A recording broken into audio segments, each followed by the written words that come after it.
Hi everyone.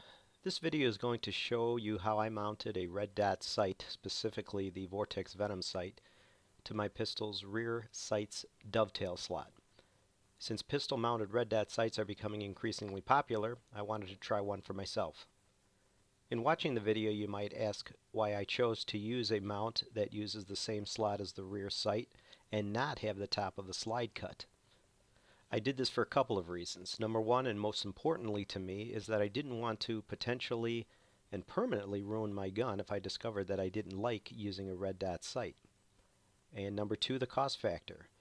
The mount you'll see in the video cost me $25. If I wanted to have my gun's slide cut to accommodate the red dot sight, that would cost me a couple of $100. Now, if I like using a pistol mounted red dot sight, I'll gladly pay the money and have my slide cut. As you can see, the first thing we need to do is remove the rear sight. I have to admit I do not like the sight removal device I'm using, but it's what I had.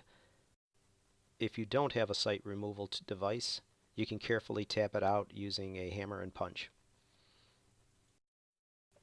Removing the rear sight was the most difficult part of the mount installation, and as you can see, it wasn't that difficult, at least not on a Glock.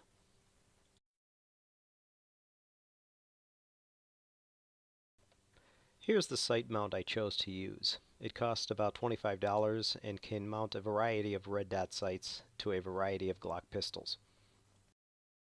Before you purchase your mount, make sure it's designed to be used with your make, model of sight and your specific pistol.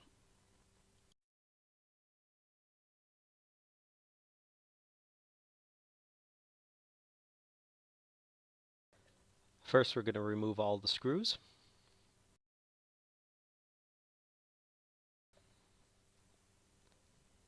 Next, we're going to remove the two screws that hold the dovetail mount to the mounting plate.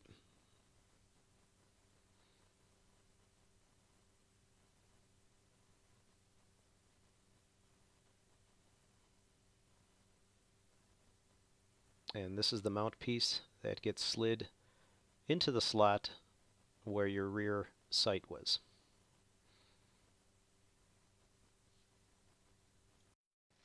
I could have used my sight pusher to push on this dovetail piece, but I thought I'd show you an option by using the soft end of a screwdriver, which worked quite well. Obviously, the goal here is to make sure that the mount piece is centered on your slide. That looks pretty good. Next, we're going to use some Loctite blue thread sealer. Make sure you use blue, not red. If you use red, you'll have to use heat to remove the screws. So I'm just going to apply a small amount of the Loctite to the screws.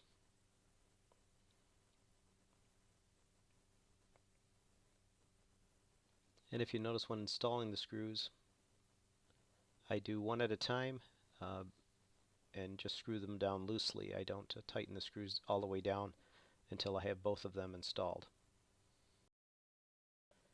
Next, I'm going to use a torque wrench with a Phillips bit.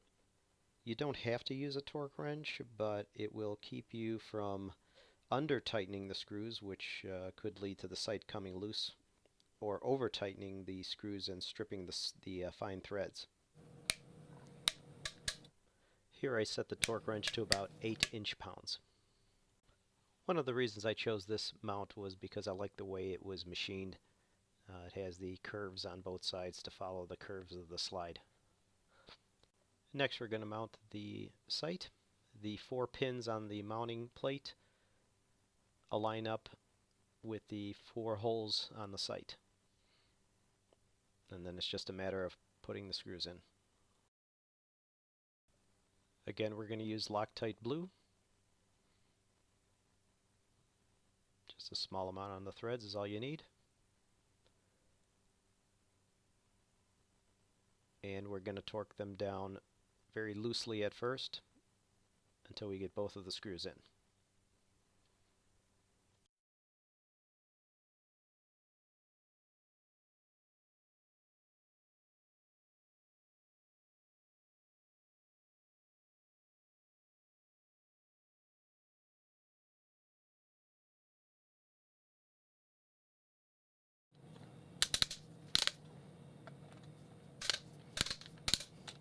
And that's all there is to it.